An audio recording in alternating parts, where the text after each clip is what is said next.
যত মানুষের হক নষ্ট করেছে তাদেরকে ডেকে আনো। সে তার আব্বা আম্মার খেদমত করে নাই, মা বাবার হক নষ্ট করেছে, তার মা বাপকে আনা হবে। শুনতেছেন আপনারা? স্ত্রীর হক নষ্ট করেছে, ভাই বোনের হক নষ্ট করেছে, প্রতিবেশীর হক নষ্ট করেছে, পাশের বাড়ির আরেকজনের নামে মিথ্যা মামলা দিয়েছে, মিথ্যা জেল খাটাইছে, মিথ্যা ফাঁসি দিয়েছে। যত মানুষের হক নষ্ট করেছে সবাইকে লাইনে দাঁড় করানো হবে।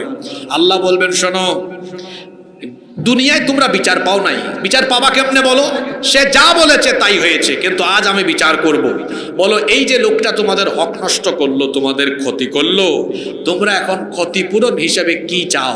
আপনারা বলেন তো, কিয়ামতের দিন ক্ষতিপূরণ হিসাবে টাকা পয়সা দরকার হবে না নেকি দরকার হবে?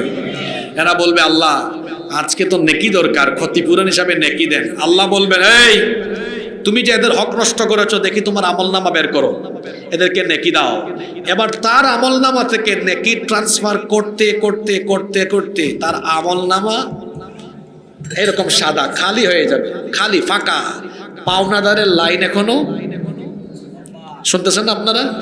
পাওনাদারের লাইন এখনো বাকি, আমলনামা নাই, খালি। আল্লাহ রসুল বলছেন, নামাজ, রোজা, হজ, জাকাত, দান, সদকা, এত এত নেক আমল করে মানুষের হক নষ্ট করার কারণে কিয়ামতের দিন নিজের আমল মানুষকে দিয়ে দিয়ে নিজে আমল শূন্য হয়ে জাহান্নামে যাবে যেই ব্যক্তি, এই উম্মতের সবচাইতে অসহায় হলো সেই ব্যক্তি। এইরকম মানুষ প্যান্ডেলের ভিতরেও থাকতে পারে, যারা মানুষের হক নষ্ট করার কারণে তার আমল মানুষকে দিবে আর সে কিয়ামতের দিন অসহায় হয়ে জাহান্নামে যাবে। সুতরাং আজকের এই 4 নম্বর পয়েন্ট মনে রাখবেন, অন্যায়ভাবে মানুষের হক নষ্ট করবেন না।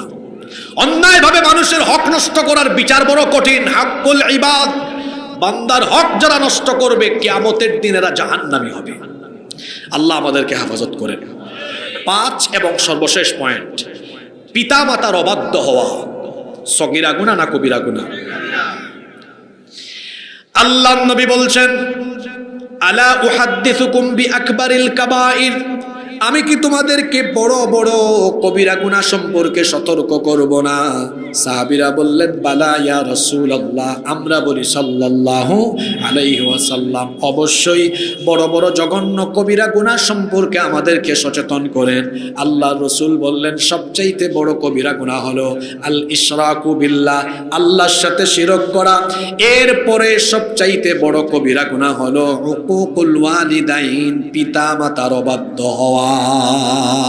পিতা মাতার অবাধ্য হওয়া সগীরা গুনাহ না কবিরা গুনাহ? আমার দিকে তাকান, বেশি কথার চাইতে অল্প কথায় বরকত আছে, বোঝার চেষ্টা করেন। এরকম অনেকগুলো হাদিস বর্ণিত হয়েছে, কিয়ামতের দিন আল্লাহ তাআলা